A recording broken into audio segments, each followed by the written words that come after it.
Bueno, bienvenidos a todos y a todas. Muchas gracias por estar presente. Mi nombre es Débora Justín, soy la directora ejecutiva de la Organización Sionista Argentina.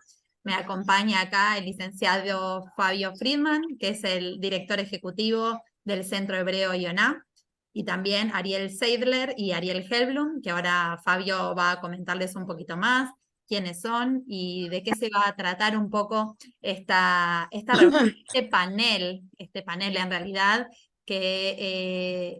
donde vamos a charlar un poquito más acerca de, bueno, qué es lo que la guerra, que ya van 60 días de guerra, qué es lo que la guerra de Israel con Hamás está generando en todos nuestros países.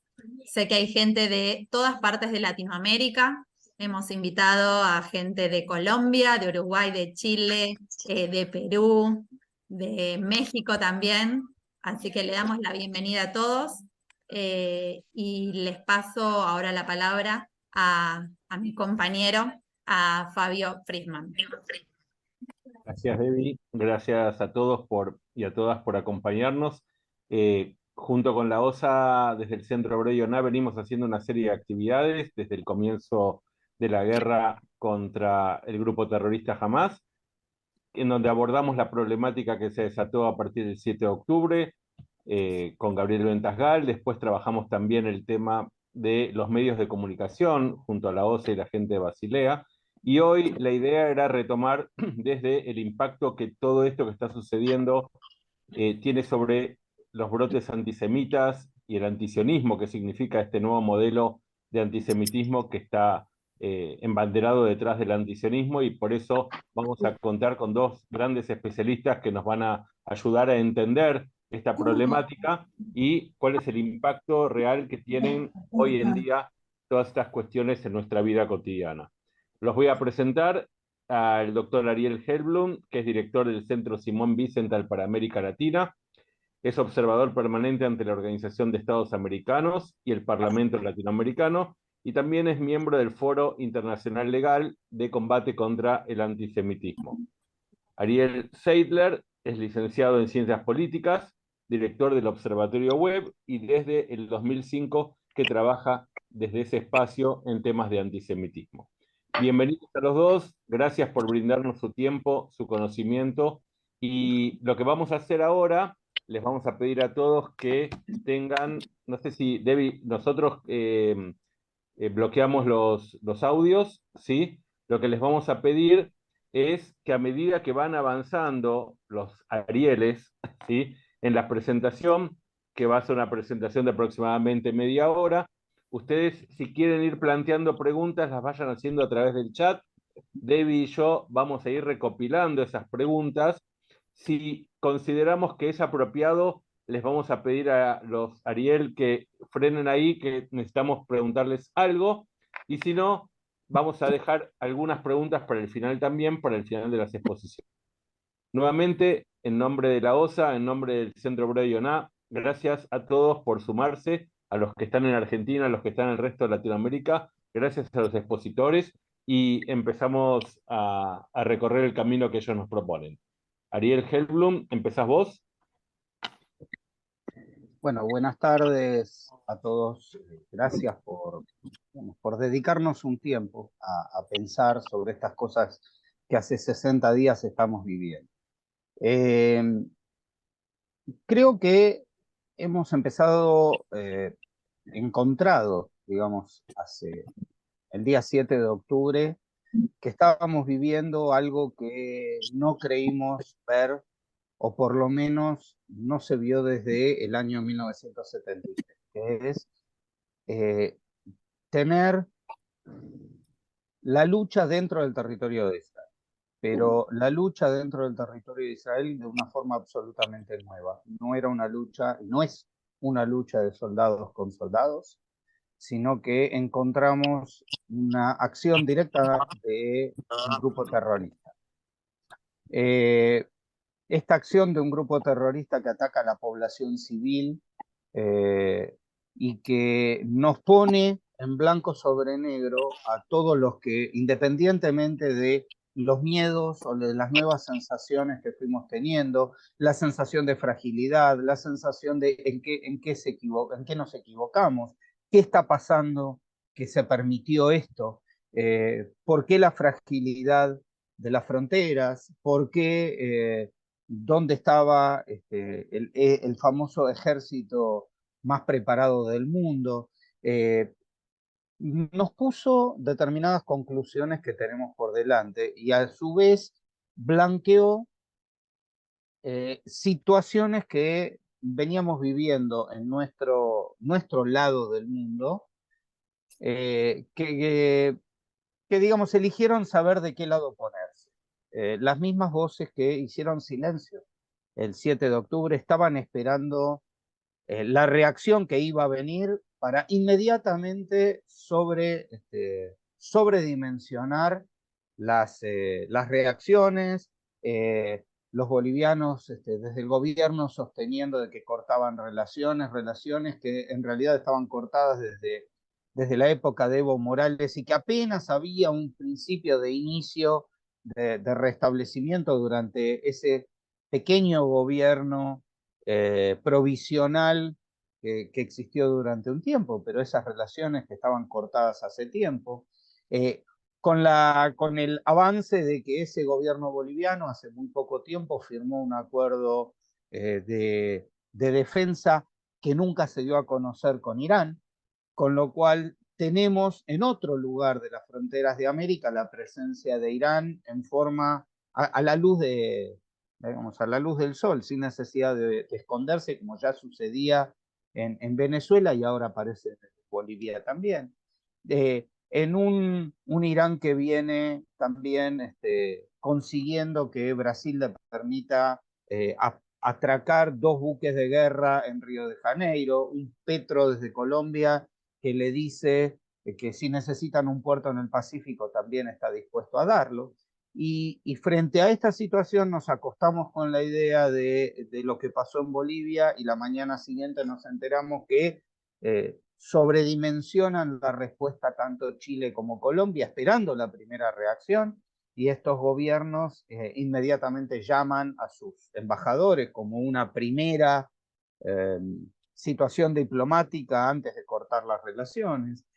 Petro ya había escalado la situación, casi gobernando por Twitter y poniendo en una situación muy incómoda al embajador de Israel, con el cual habían discutido de una forma muy, muy alta, la cual no dejaba mucho lugar a una determinada tranquilidad.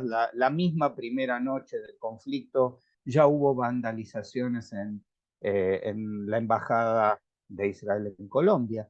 Y empezamos a ver que realmente nos viene dando la razón a esta discusión que venimos sosteniendo hace mucho, si efectivamente el antisionismo es una forma de antisemitismo, porque en definitiva estaban esperando esta discusión para volver a sacar estas mismas ideas de siempre, de hablar de una ocupación en un lugar que no estaba ocupado desde 2005, de sostener, de justificar los ataques, ponerse, por favor, le vamos a pedir que se silencie a aquella persona que todavía no lo hizo. Y empezamos a encontrar este tipo de cosas, cosas que quedaban solo para Europa y Estados Unidos. En algunos lugares de América empiezan a indicar en qué lugar viven judíos. Empezamos a ver marchas hacia las embajadas de Israel, criticando el accionar de Israel. Empiezan a aparecer en las universidades frente a manifestaciones de los jóvenes que van a pegar carteles pidiendo por los secuestrados. En cuanto esta gente se corre, esos carteles son arrancados y aparecen manifestaciones glorificando el accionar de Hamás, y que en universidades de nuestra región es la primera veces que esto se empieza a ver. Situaciones como que justo en esta época cae la visita de Roger Waters, amplificando esta situación en la cual encontramos con que él pone en duda la situación, como diciendo que Israel algo sabía que no podía hacer y que este cuento, a pesar de que jamás mismo es el que lo está mostrando, poniendo en duda si las cosas son como son. Y frente a esta situación empezamos a encontrar nosotros de qué manera nos empieza a repercutir a nosotros una situación en la que no tenemos nosotros posibilidad de parar o no parar o modificar la situación porque estamos lejos del epicentro de la situación. Algunos comunicados, algunas cancillerías bastante errados. Entonces empezamos a encontrar un panorama del que realmente tenemos que ver si estábamos o no estábamos preparados. Y bueno, después de este panorama sombrío, vamos a dejar que las cosas por ahí no son tan así y qué posibilidades tenemos y qué cosas son aquellas que nosotros podemos estar. Una segunda cara de esto es que, por ejemplo, Roger Waters no se la llevó tan fácil porque por primera vez en esta región hubo demandas, no solo en la Argentina, sino algunas no aceptadas en Chile, pero hubo otras en Costa Rica o hubo movimientos en Uruguay en los cuales no la pasó tan bien, donde no se le permitió hacer el mismo espectáculo que venía haciendo en otros lugares y tuvo que cambiarlo bajo eventual amenaza de tener una demanda penal. Encontramos con que frente a que esto sucede en las universidades, los rectores y autoridades de las universidades salen a respaldar la seguridad de los chicos y se organiza una marcha muy grande para mostrar que estamos junto a los chicos y un compromiso de distintas tareas para el año que viene con la organización de los chicos para confrontar y para poder evitar estas situaciones que se estaban viviendo. Claro y concreto para que se sepa, digamos, nos queda claro que la gente que iba a arrancar los carteles es gente que no siempre iba a estudiar a las facultades y que son militantes de 7 de la mañana a 12 de la noche, que se rotan para estar siempre en una mesa y poder hacer lo que tengan que hacer. Basta con tener algún tipo de mínima organización para saber dónde cuidar las manifestaciones o los carteles de nuestro mismo lugar y filmar cuando otros vienen a sacarlo para poder ponerle caras a las personas que esto suceda. Ayudar a los jóvenes a que se puedan organizar en las universidades. En aquellos países en los que tuvimos, como en Argentina, un proceso eleccionario, quedó claro que 4 de los 5 candidatos presidenciales dieron el apoyo a la autodefensa de Israel y a la vuelta de los secuestrados, mientras que la única que tuvo una opinión bastante diversa, cuando llegó el momento de las elecciones sacó menos votos que en las primarias. Y así algunos otros hechos que posiblemente en un ratito vamos a seguir comentando. Ariel, te dejo a vos la posibilidad de tomar esto. Bueno, gracias Ari, muchísimas gracias a la OSA y a Ioná por la invitación, placer de compartir con Ari este panel, este conversatorio, gracias a todos los que se conectaron, las que se conectaron, días difíciles a casi 2 meses del comienzo de esta guerra, de este pogrom, ataque contra Israel y todo lo que se está viviendo en general, obviamente el deseo de todos de que todos los rehenes puedan volver y que obviamente esto acabe pronto.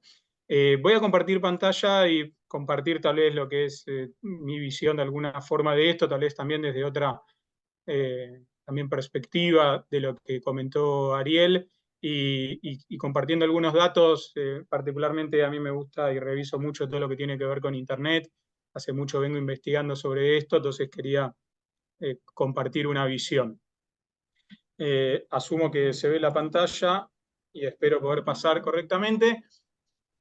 En junio me pidieron en Limud que dé una charla y un poco, tal vez de forma provocadora, puse como título "Terminó el antisemitismo", como pregunta. Confieso que al inicio lo iba a poner como una afirmación y en algún momento dije, bueno, lo pongo como pregunta antes de mandarlo. Y más que nada, incluso en ese momento, mi planteo tenía que ver con pensar que si el antisemitismo existe hace mínimo 2000 años, no podemos y no vamos a pretender que se acabe de un minuto a otro, pero estamos o por lo menos sentía que en ese momento estábamos en un nivel en donde todos los datos que nosotros manejábamos en términos de cómo las comunidades sienten su seguridad y pueden vivir, pensando sobre todo en América Latina, que es donde justo coincidimos con Ariel Hellum, que trabajamos, miramos las comunidades de toda América Latina, veíamos que las comunidades, cada vez que hacíamos encuestas y preguntas y conversábamos, vivían su vida judía libremente, muy a diferencia de lo que pasa en Europa, en donde muchas veces se recomienda no salir con kipá a la calle para los varones, o vemos cada vez más violencia en Estados Unidos. Nuestra América Latina no estaba pasando esto. Y tal vez el nivel de antisemitismo que veíamos eran niveles que, por más de que no nos gusten, están muy por abajo de niveles de discriminación en otros colectivos, y en general todas las comunidades sentían que tenían herramientas para hacerle frente con tranquilidad a este antisemitismo y no había problemas en general. Creo que a partir del 7 de octubre esto por lo menos empieza a cambiar, tenemos una perspectiva distinta, y en tono con uno de nuestros hashtags más importantes, me preguntaba en qué es diferente este conflicto a otros conflictos. Y lo que pensaba por lo menos es, en términos de lo que tiene que ver con Internet, cantidad de contenido. En el reporte que nosotros hacemos todos los años sobre antisemitismo en Internet y en redes sociales, durante todo el 2022 recopilamos 7 millones, y me voy a centrar porque me parece muy fácil y entendible para mostrarla a todos. Digo, Internet es muy grande, hay muchas plataformas, pero Twitter me parece un buen termómetro para hablar sobre lo que está pasando. Y voy a basar la mayoría de mis datos hablando sobre Twitter. En todo 2022, les decía, analizamos y recopilamos 7,5 millones de tweets durante todo 2022, en los primeros 10 días de conflicto a partir del 7 de octubre, recopilamos la misma cantidad de contenidos en Twitter. O sea, todo 2022 fue lo mismo que se habló sobre lo que está pasando en 10 días de conflicto. Lo segundo que me parece distinto fue la respuesta en apoyo a Israel y la organización de la comunidad judía. Creo que quienes estamos en esto nunca vimos a la comunidad con mayor o menor nivel de organización, pero con una voluntad total y absoluta de consternación, a partir de la consternación de lo que está pasando, una respuesta muy grande en todas las comunidades, desde actos públicos hasta organización de campañas, empezar a hacer movimientos políticos. En todo sentido hubo una cuestión muy fuerte, y de muchísimos sectores que en general no se pronuncian sobre cuestiones vinculadas a Israel o el conflicto, sobre todo los primeros días, como después les voy a mostrar, hubo una respuesta muy grande en condena de lo que fue el atentado a Hamas, el pogrom de Hamas, y en favor de la comunidad judía. Algo que en algún punto va en línea con lo que plantaba Ariel antes, hay un grupo de gente muy importante, lo vamos a ver, que desde el día 1 no le importó lo que era claro y visible de la barbarie, de lo que había acabado de hacer Hamas, que sostuvo su antisemitismo en esos momentos sin importar nada de lo que había pasado en ese instante, sin reparar un instante en lo que todos estamos viendo que era clarísimamente tremendo, por decirlo liviano, y desde el día 1 siguieron esparciendo su odio por redes sociales. La cuarta cuestión es, esto lo hemos conversado mucho con muchas comunidades, el equilibrio de algunos gobiernos no afines. Hay muchos gobiernos de los cuales tal vez no se esperaba o se podía esperar desde muy al inicio un posicionamiento muy fuerte en contra de Israel, pero algunos gobiernos, como el de Chile, por ejemplo, si bien hoy obviamente, o no sé si obviamente, pero esperándolo, tienen una fuerte crítica hacia Israel, hay algunos gobiernos que sí el día 1 marcaron un rechazo a lo que Hamas hizo y una tal vez no representación, marcando una no representación de lo que Hamas hace vinculado a la causa palestina. Y no me parece un dato menor, por más de que tal vez eso duró poco y después comenzó una retórica a lo cual estamos acostumbrados, que en algún punto se marque una crítica a Hamas, no es menor, me parece, en todo este contexto. El último punto que me parece distinto es también en términos de la seguridad comunitaria. Desde el día 1, prácticamente todas las comunidades han recibido llamado de sus fuerzas de seguridad o ministerios de seguridad, dependiendo de cada país, y se ha garantizado la seguridad física, por lo menos de las instituciones comunitarias. Y eso fue rapidísimo y no importa en qué país. Hay solo un tema que para mí no fue distinto de este conflicto a los otros conflictos, y es la narrativa. Cuando miramos lo que es la narrativa antisemita en estos casos, si bien hay alguna particularidad que después voy a marcar, la narrativa es la misma, no cambió a lo que venía pasando. ¿Qué es lo que nosotros vimos y analizamos en Twitter, que refrenda un poco lo que les venía comentando recién? Son muchos gráficos, mucha torta, voy a tratar de explicarlo lo mejor posible y lo más entendible. Si miran la primera barra que marca 9.900.000 tweets, ese es el contenido que más o menos venimos recopilando hasta ahora, en donde el 12% de ese contenido, como lo ven en la torta de abajo, es contenido antisemita. El resto se diferencia entre alguna crítica a Israel, apoyo a Palestina, o digo que tranquilamente es genuino y no necesariamente marca alguna cuestión de antisemitismo, apoyos a Israel y otras cuestiones. Venimos recopilando más de 1.200.000 de tweets antisemitas, lo cual es bastante complejo. Ahora, cuando pasamos a la segunda parte que ven del periodo 1 al periodo 4, el periodo 1 son los primeros días en donde el centro de las conversaciones en Twitter está vinculado a el ataque de Hamás. Es cuando Israel todavía no termina de garantizar su seguridad, no termina de garantizar el territorio y decir no tenemos más gente, donde Israel termina de contar cuánta gente tiene secuestrada. Ese es el primer contenido. Y ahí lo que ven es que en esos días, no en todos los periodos son la misma cantidad de días, entonces por eso la segunda parte es por día de lo que acabamos de analizar, pero incluso en ese momento, fíjense que hay más de 101.000 contenidos antisemitas. Eso es lo que le marcaba antes. Desde el día 1 hay gente que no condenó lo que hizo Hamás, hay antisemitismo desde el primer día. A medida que va pasando el tiempo, el periodo 2 y 3 son distintos momentos en donde el eje discursivos y de las noticias están en el ataque a Israel sobre la Franja de Gaza, en el periodo en donde ya esto se prolonga y los ataques son cada vez más fuertes y se ve en redes mayor destrucción de Gaza, crece un poco el contenido antisemita, pero está en niveles parejos, y el periodo 4 es el momento en donde empieza la liberación de algunas personas secuestradas, en donde cae el nivel de antisemitismo y empieza a haber otra narrativa que lo vamos a ver. Ahora, en los periodos 2 y 3, en donde ven que el contenido antisemita está en un 20 y en un 24%, casi 25%, parte de ese contenido antisemita, en términos porcentuales más grandes, no tiene que ver tanto con mayor contenido antisemita, por lo que ven en términos cuantitativos, sino tiene que ver porque ese montón de gente que se posicionó, puso contenido en el primer periodo, que ven más de el triple de contenido respecto al periodo 2, de 445.000, el periodo anterior es más de 1,5 millones, deja de comentar al respecto.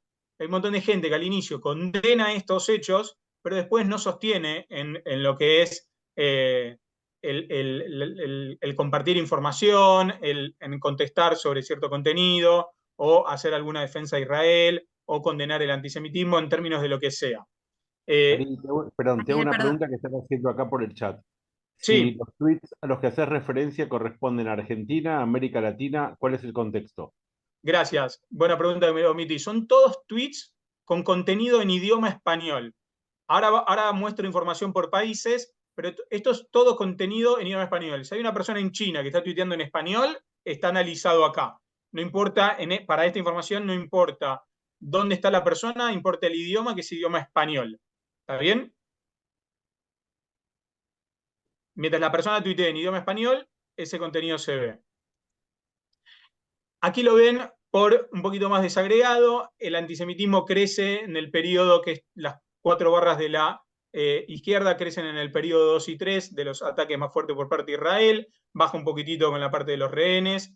El apoyo a Israel empieza a caer.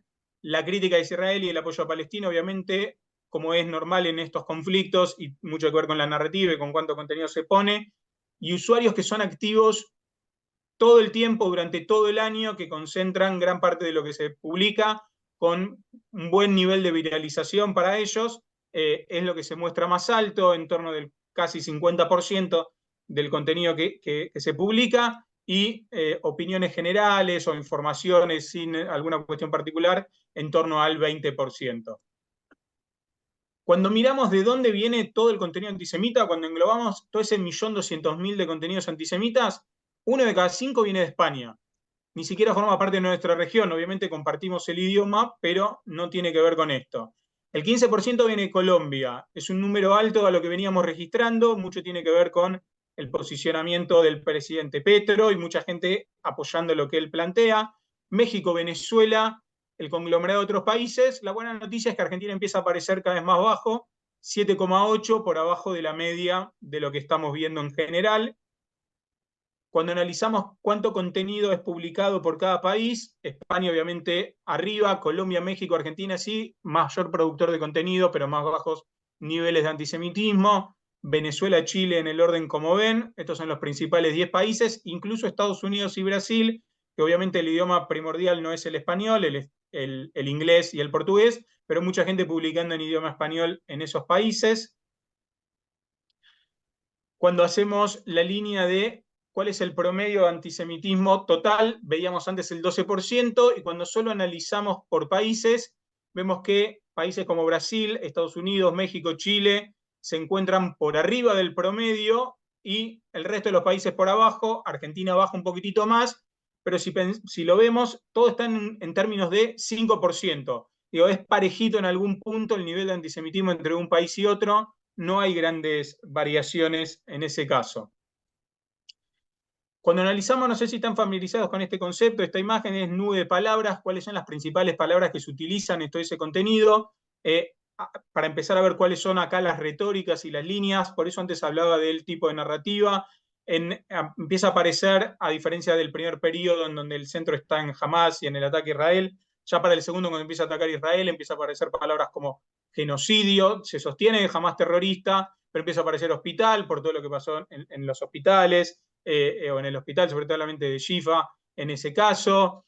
Cuando pasamos al tercer periodo también se sostiene parte de todo esto, pero se empieza a aparecer más la parte de terrorismo también vinculado a Israel, no solo a lo que es Hamas. Y para el último empiezan a aparecer palabras como César al fuego, Sánchez y Pedro Sánchez, por la controversia con el presidente de España. Pero vemos las principales, el tema de niños como eje central y demás. Perdón, Ariel, me llama la atención que en la nube de Sí. palabras no figura secuestrados en ningún lado, o sea, No aparece rehenes, no aparece es un tema secuestrados. importantísimo y no aparece la palabra secuestrado.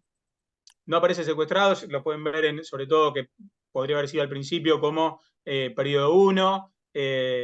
Sionista, lo ven tal vez aquí en la parte derecha, muchas veces utilizado como sinónimo sí de judío, en muchos de estos casos, y parte de ahí se cuela todo el antisemitismo y todo el trabajo que muchas veces tenemos con empresas de internet para que entiendan esto, que lo usan como sinónimo para propagar el antisemitismo, porque muchas veces aquí no los van a ver tampoco la palabra en general judío, porque a veces es contenido que se saca, pero sí se usa como proxy a la palabra sionismo. Colombia empieza a aparecer por todo lo de Petro. Te hago otra pregunta, perdón. Sí. Muchas veces se escribe la palabra terrorismo o palabras así, cambiando letras por números para que no sean levantados. ¿Es así? ¿O cómo es que...? Tal vez no en plataformas tanto como Twitter necesariamente, es algo que utilicen sí asociado el término judío para tratar de ahí sí saltear moderaciones. Eso se ve también más en foros de comentarios o en YouTube, o plataformas en donde todavía hay más control de contenido, como TikTok, por más de que vemos un montón de contenido, sobre todo en inglés, menos en español, porque hay muchísima más moderación, pero bueno, con la cantidad de contenido, las plataformas a veces no hacen todos sus esfuerzos. Pero ahí se ve mucho más, pero en Twitter es mucho más laxo todo esto, entonces sí vemos menos este tipo de palabras como vos mencionas. Sí, un dato llamativo que nos sorprendió, a pesar de la curva que vimos antes, cuando miramos los usuarios más nombrados, estos son los primeros 20, van a ver al lado la bandera de Palestina e Israel, cuál suele ser la retórica principal de estas personas, si es más en favor de Palestina o en favor de Israel. en cantidad de usuarios sobre menciones y publicaciones sí está parejo, hay 10 y 10 en este sentido.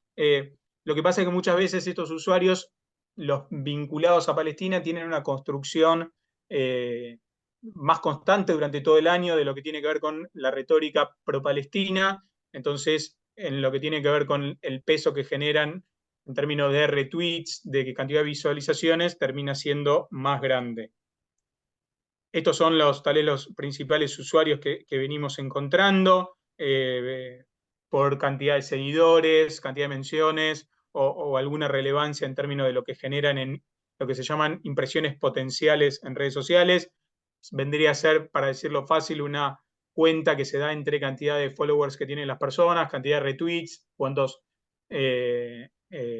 usuarios tienen, también followers tienen esos usuarios que dan retweets, lo que generan cuánta gente potencialmente vio esos contenidos.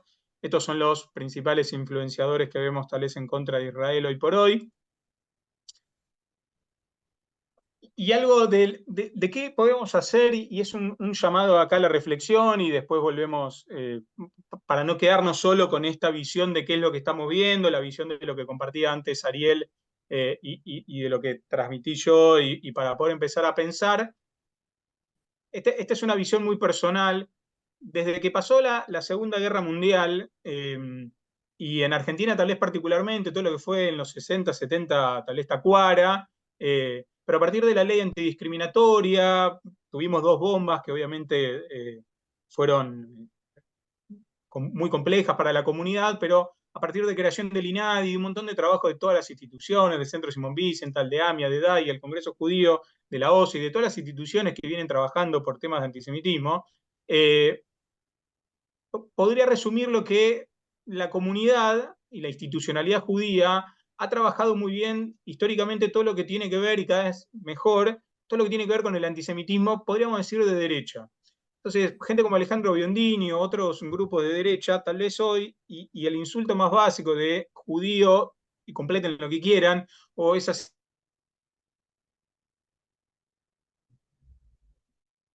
son muy marginales y no tienen aceptación ni en el público y son condenadas rápidamente.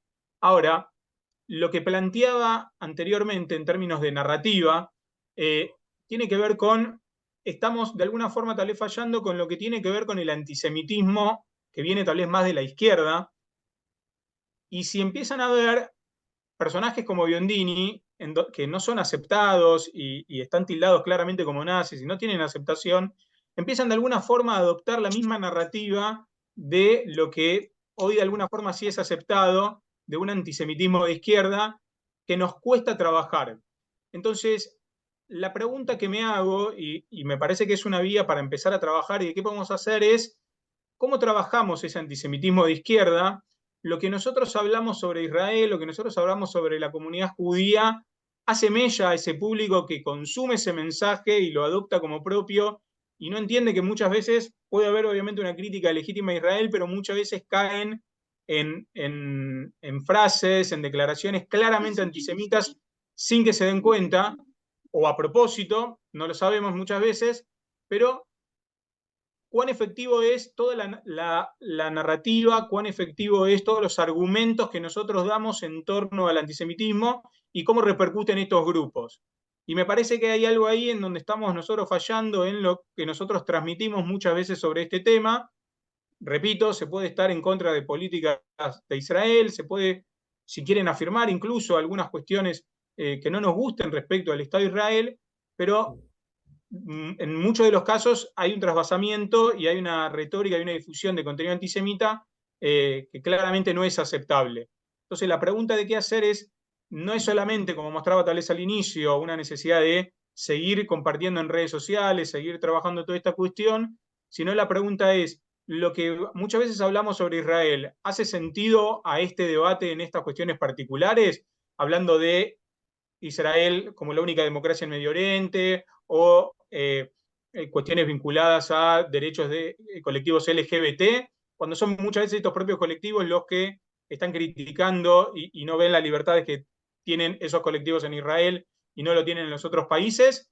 Digo, es una pregunta que me hago a qué podemos hacer ahí distinto como para trabajar esta cuestión. Dejo de compartir, no sé, Ari, como quieras retomar y seguimos con preguntas y conversando. Yo voy a retomarlo, voy a tomar parte de lo que vos dijiste, sobre todo la última parte. Hoy a la tarde tuvimos un hermoso momento y quiero a partir de esto dar vuelta un poco sobre el final de lo que decía en la vuelta anterior, de que frente a una situación oscura, tratar de encontrar qué cosas nosotros podemos hacer. Se hizo muy conocido en otros lugares también, fuera de la Argentina, la acción de un periodista deportivo cuya tía estaba secuestrada, Hernán Feller, que antes de cada partido él ponía en cada una de nuestras casas, escuchábamos la condena jamás, la vuelta de los secuestrados, la defensa de Israel. En una cuestión tal como el fútbol. Hoy, esta tarde, el Centro Wiesenthal premió a este comentarista deportivo, porque bueno, tenemos un programa en el cual una vez por año, junto a la Liga de Fútbol, vemos quién merece por haberse destacado en estos valores de los que nosotros hablamos. La tía de Hernán prácticamente fue la tía de todos. Logró empatizar con muchísima gente y él pedía no te quedes callado, y sobre todo cuando él recibió el premio y a la tarde dijo algo que yo comparto y que vengo diciendo en todas las charlas. El miedo, la situación de vulnerabilidad, la situación que vivimos, la angustia no nos tiene que paralizar, la tenemos que transformar en acción. Ninguno de nosotros tiene que tener miedo, estamos viviendo en lugares democráticos, tenemos una determinada protección y tenemos que pensar cómo esa energía nosotros la generamos en el hacer. Entregar cosas como este premio o tratar de llegar a lugares donde podamos dejar claro este mensaje es siempre útil. Pero tenemos que elegir las batallas. No tenemos que dilapidar energías. Acá yo no voy a dar una respuesta, pero frente a esta situación de, como venías planteando, Ari, de los posteos de la izquierda o todo eso, yo a veces me planteo, digamos, son muy... esta gente perdió el rumbo desde hace mucho tiempo. El electorado no los acompaña, no sacan nunca más del 3% de los votos. Están con una narrativa que es claramente antisemita, y yo personalmente creo que entrar a contestarle a cada uno de esos, como mucha gente dice, mirá, hay que contestarle, hay que bajarle la cuenta o lo que sea, entrar a contestarle es lograr que ellos puedan tener una audiencia que realmente de otra forma no tienen. Lo que sí creo es poner determinado énfasis en nuestros mensajes. El mensaje que nosotros tenemos que dar es: la ultraderecha y la ultraizquierda están coincidiendo, y esto le duele a ambos. Cuando a la gente a la gente de la ultraizquierda le decís, ustedes están opinando lo mismo que Biondini, les duele en el hígado. Y si a Biondini le estás diciendo, en definitiva tenés la misma narrativa que la ultraizquierda, es pegarle donde más les duele. Sostener claramente de que que este no es un conflicto con Palestina, que muchos de nosotros internamente queremos una Palestina que viva en paz con Israel. Lo que nosotros no aceptamos es el terrorismo de Hamás. Y separar y aclarar muchísimo en todos lados de que Hamás no es Palestina. Sostener, entre otras cosas, lo ridículo, no entrar en la discusión de que por qué está mal su narrativa.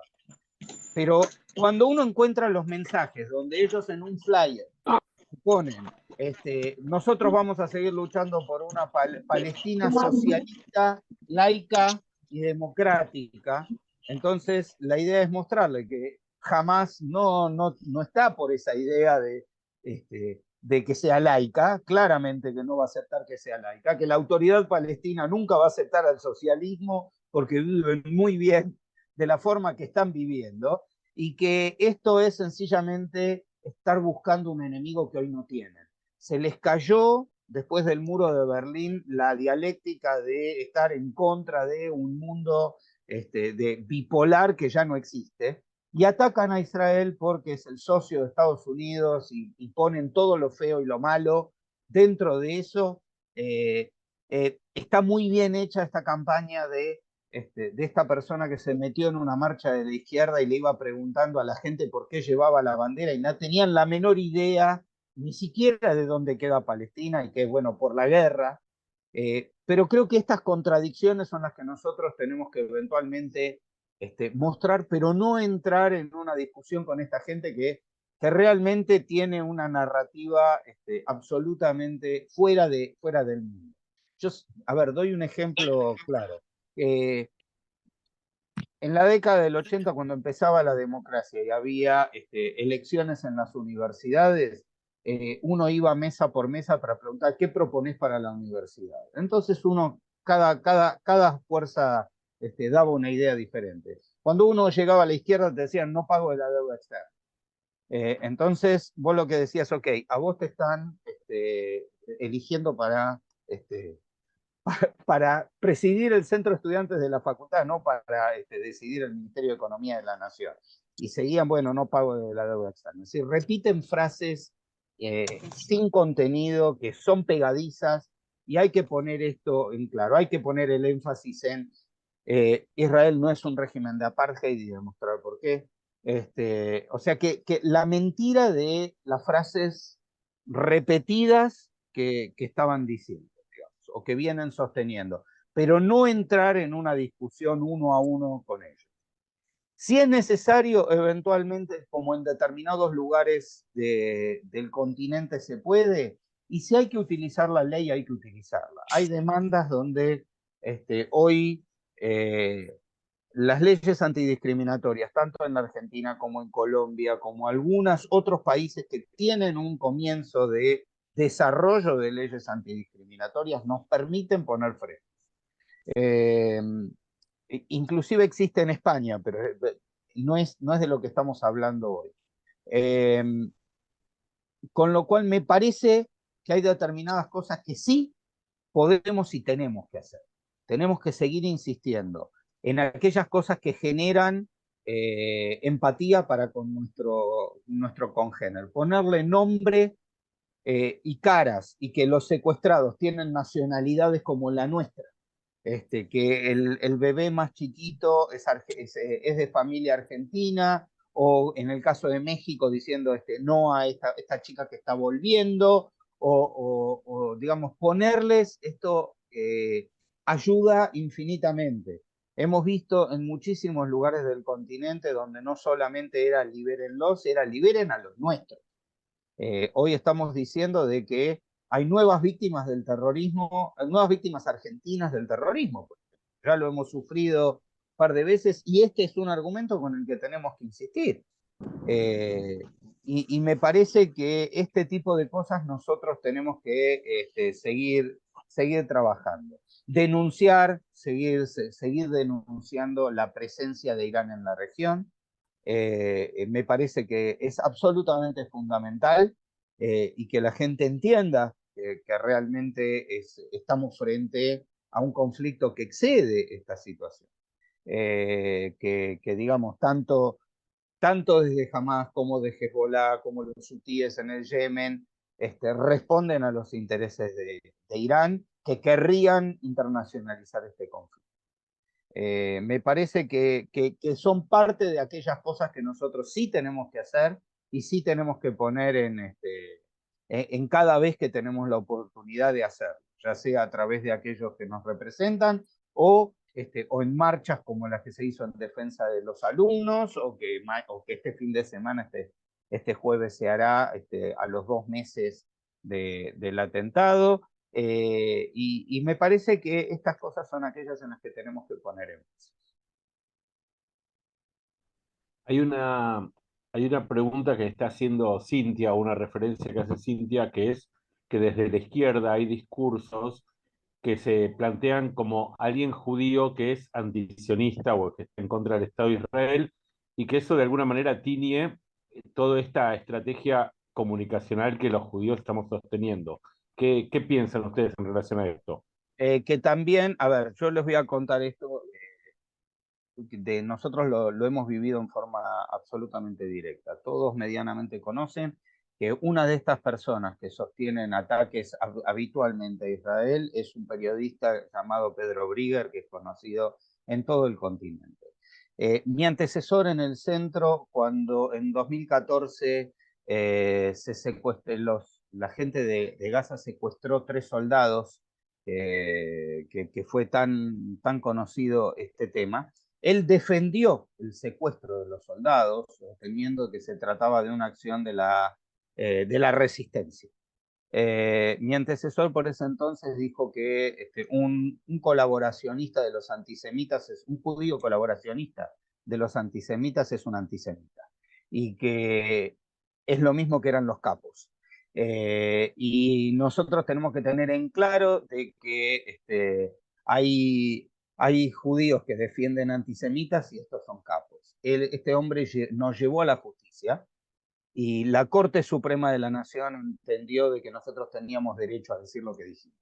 Con lo cual, la próxima vez que en algún medio de comunicación nosotros escuchemos a Pedro Briga decir eso, voy a decir, la Corte Suprema nos permite decir que usted es un capo, un colaboracionista. O sea, lo vamos a hacer con muchísima más fuerza. Nosotros tenemos que contarle a la otra gente de que nosotros somos tan democráticos, a diferencia de los otros, que tenemos grupos ultra conservadores que desde la ortodoxia entienden que la existencia del Estado de Israel es una herejía y por eso están a favor de los palestinos, y que por el otro lado hay gente que no cree en las naciones porque todos deberíamos tener que ser una gran nación y qué sé yo, y se las agarra con Israel y no quieren verse reflejados. Esa sería la primera gente que digamos que la gente jamás tiraría desde un balcón. Y yo personalmente entendería de que ellos no hablan por todos nosotros y que somos tan democráticos que nosotros permitimos que desde el otro lado no vemos esas cosas así. Yo me pliego, perdón, a esto último que planteaba Ariel, y lo voy a decir de forma polémica, pero que se entienda bien en Istio. Hasta en algún punto, yo lo veo en algún punto como positivo, digo. El argumento los argumentos antisemitas básicos empiezan desde que nosotros expandimos el comunismo a que somos los dueños de los medios de producción, de la economía, del poder. Entonces, digo, parte de eso es porque tenemos una diversidad grandísima en nuestra comunidad. Nos toca trabajar con Ariel muchas veces con ámbito político y no entienden que hay judíos de derecha, de izquierda, que votan a uno a otro, y probablemente entre todos nosotros reflejemos, si decimos acá y abrimos micrófono a quién votó cada uno, vamos a reflejar más o menos lo que pasó en la elección en algún punto. Entonces, la diversidad en nuestra comunidad lo tenemos que convertir en una fortaleza, porque claramente mostrar que acá hay diversidad y hay democracia y cada uno se puede pronunciar son los valores que al fin y al cabo pregonamos. Entonces, obviamente que no estamos, calculo, la mayoría, por lo menos los que estamos acá, no estamos de acuerdo con esos pronunciamientos de esas personas. Me parece una buena oportunidad para seguir explicando por qué antisionismo es antisemitismo, pero en ese sentido no me parece tampoco una cuestión ni para escandalizarse, como tampoco poder en ese sentido, y continuando con lo que planteaba antes, digo, si hay alguien que, sin apoyar lo que hace Hamás, pero sí hay una cuestión de un apoyo a Palestina y denuncia algunas cuestiones de Israel, claramente es una persona con la cual podemos dialogar y tratar de mostrar otra mirada, y es con esa persona con las quienes sí tenemos que hablar para tratar de mostrar otra cuestión. No es alguien que va a desactivar parte de todo esto de un minuto para otro y va a dejar de tuitear. Es una construcción claramente esto a largo plazo, pero en lo que creo marcaba la diferencia entre este conflicto y los anteriores, la respuesta de este gobierno, de la oposición, de amplísimos sectores del periodismo, de la sociedad, de un montón de cuestiones, tiene que ver con una construcción de muchísimos años, un montón de gente de la comunidad viene haciendo. Entonces, esa accionar, y que le permitió a Hernán, como decía Ariel, tan con tanta tranquilidad poder salir a hacer públicamente todo lo que hizo, digo, en esa línea es lo que tenemos que continuar. Y en muchos países en donde vemos hace tiempo que esto no pasa, es en donde países en donde vemos claramente más contenido y situaciones antisemitas. Digo, hay un estudio muy bueno de la Anti-Defamation League en donde se le pregunta a diversos sectores que se replegan de distintos lados qué visión tienen de los judíos. Y en los lugares en donde hay más antisemitismo son países en donde hay menores comunidades judías y hay menos interacción entre comunidad judía y diversos grupos. Entonces, nuestro trabajo es salir a dialogar con todo el mundo no judío, porque es más difícil discriminar a quien conoces, es muy fácil discriminar a quien no conoces. Entonces, esa diversidad me parece que, aunque no nos guste y no compartamos esa visión, lo tenemos que reconvertir en algo favorable para nosotros. Yo te agrego un par de cositas a lo mismo, para poder cerrar un poquito más este comentario. En primer término, veía uno de los comentarios de una señora ahí y yo decía que uno tiene que dialogar con gente, no con paredes. La pared te devuelve y no dialoga. Entonces, cuando alguien ya tiene una decisión tomada y no quiere escuchar, no se gasten. Ahí les compartí el link de un artículo que me publicaron hace una semana pasada, donde hay un poco de argumentos para por qué sostener que un antisionista es un antisemita.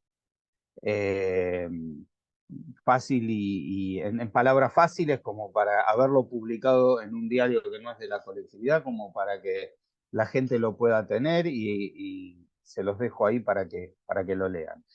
Sencillamente, si la definición más clara de lo que, ni siquiera entremos en las definiciones académicas, si entendemos que el antisemitismo es el odio a los judíos, sus cosas, sus instituciones, y la institución por antonomasia es el Estado judío.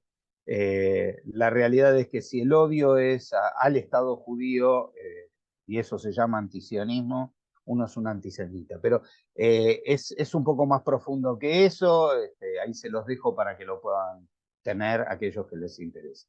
En lo demás, sí, por supuesto, entiendo de que esto es una fortaleza y por eso lo decía, que somos tan democráticos que nosotros no tenemos una idea única. Bueno, les agradezco realmente un montón a los dos, súper profesionales que nos explicaron de manera clara para que todos podamos comprender en dónde estamos parados, qué podemos esperar de toda esta situación. Creo que como comunidad judía de Latinoamérica, de todos los países que estamos acá, durante todo este tiempo fuimos un promedio de 63 personas más o menos, es seguir comunicando, es seguir hablando, seguir educando. Como decía Ariel, el antisemitismo está más en cuanto menos nos conocen, en cuanto menos saben de los valores que se sostienen, de las libertades que se sostienen.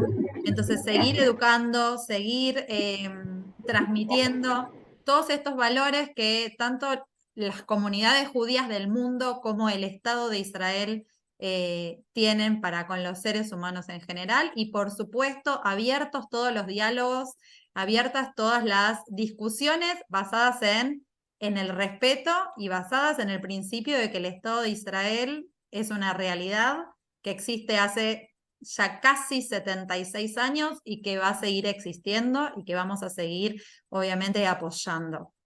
Les agradecemos a todos el haber participado. Si alguien tiene alguna consulta que quiera escribirnos, ahí Ariel está comentando. En las redes del Centro Simón Wiesenthal hay más información también al respecto.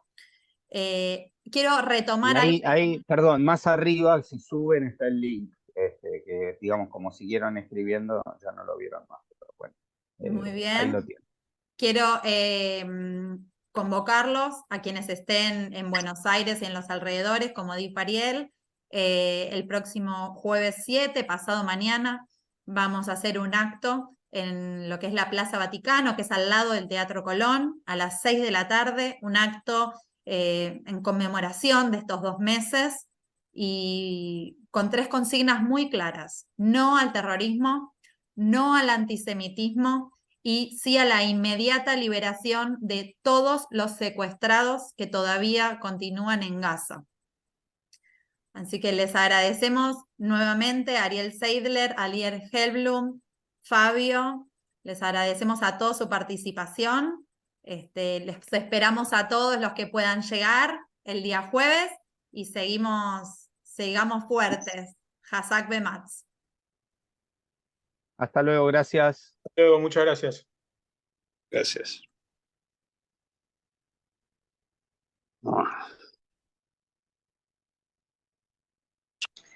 Muchas gracias.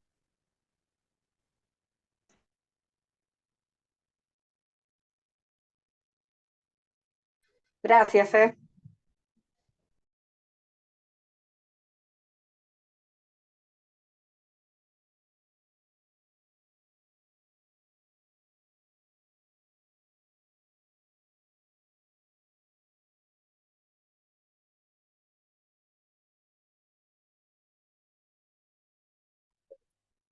¿Quieres saludar?